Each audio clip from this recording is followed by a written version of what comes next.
चुनाव ख़त्म, नेता की रैली ख़त्म, तो अब कौन आया? वीरू देवगन।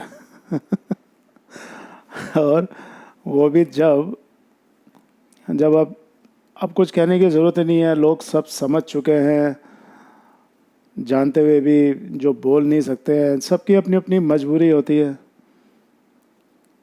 तो कहने के लिए बोलने की आज़ादी होती है, बट वो बोलने की आज़ादी कितनी है वो सबको दिखाई देता है। तो कोई बोलता नहीं है, मगर समझ तो सबको आता ही है। और वीरू देवगन पे रिसर्च करने वाले इंस्टीट्यूट हैं, जो बड़े बड़े हकीम वैद हैं, माँ बाप हैं, डॉक्टर्स हैं, वो लोग बोलते हैं कि भाई वो मुंह पे कच्छा पहनना स्वास्थ्य के लिए हानिकारक है। और दूसरी चीज़ है, जिनको लक्षण नहीं है उनको टेस्ट करने का कोई ज़रूरत नहीं है, मगर उन लोगों का कोई सुन ही नहीं रहा है। एम्स का डॉक्टर जो बोल रहा है हम वो नहीं सुन रहे हैं, हम ये सुन रहे हैं कि म्यूनसिपैलिटी वाला क्या बोल रहा है। समझ रहे हो आप क्या गेम है? जो बड़ा बड़ा साइंटिस्ट है, हम उसकी नहीं सुन रहे हैं, हम सुन रहे हैं किसी नेता की। वही कमाल है। और अब तो लोगों को समझ में आ भी गया है कि ये सारा खेल चल क्या रहा है। जो टोचन है, उसका जो एडिशनल जो प्रसाद बट रहा है, वो लेने कोई जा ही नहीं रहा है। क्यों नहीं जा रहा है? क्योंकि उसको पता है कहीं ना कहीं कि उसके साथ क्या गेम हो गया है, क्या क्या खेल खेल लिया गया उसके साथ। तो समझ में सबको आ रहा है क्या चल रहा है, बट और अपनी जो, अब मैं क्या बोलूँ, अब मैं कुछ बोलूँगा तो फिर वो वीडियो चैनल ब्लॉक हो जाएगा या उड़ जाएगा। तो अपने जो चैनल हैं वो जो हैं बहुत बड़ी भूमिका निभाते हैं हमेशा डर का माहौल पैदा करने में।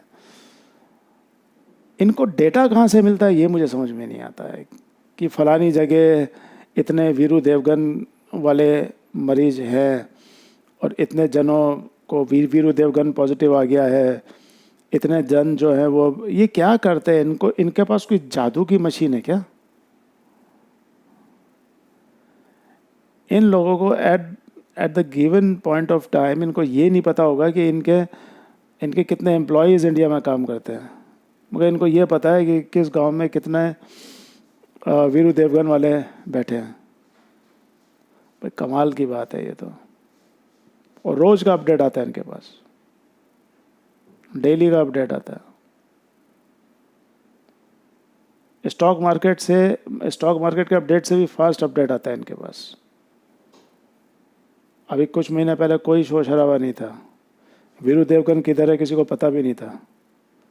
अभी अचानक से वीरू देवगन आ गया है। वीरू देवगन शहनशाह है। रात के अंधेरे में जैसे शहनशाह निकलता है ना,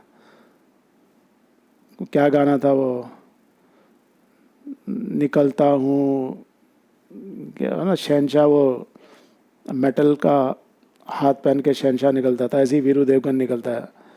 दिन में सब बिंदास रहने का, रात में निकलता है। खाना खाते हुए कुछ नहीं बोलेगा वीरू देवगन तुम्हें। तो बहुत सिंपल सी चीज़ है। अब तो इसमें कुछ एनालिसिस रिसर्च करने जैसा भी कुछ नहीं रहा है। अब सब समझ गए हैं लोग। मैं तो देखता हूँ कि वीरू देवगन पे जो भी अपडेट आता है किसी म्यूनसिपैलिटी से या किसी चैनल वाले से, उसके नीचे लोग जो भर भर के कमेंट डालते हैं, वो कमेंट देख के समझ में आता है कि लोग जाग गए हैं। दो दो टोचन लेके जिनको नुकसान हुआ है वो जानते हैं कि टोचन की वजह से हुआ है, मगर उसको बताने के लिए कोई चैनल आगे नहीं आने वाला ना। इससे क्या होता है, बिजनेस को अफेक्ट पड़ता है। टोचन आगे बिकेगा कैसे फिर? और इसके पीछे के दूसरे एजेंडा है, वो हम कभी बाद में डिस्कस करेंगे। ख्याल रखिए, जागे रहिए।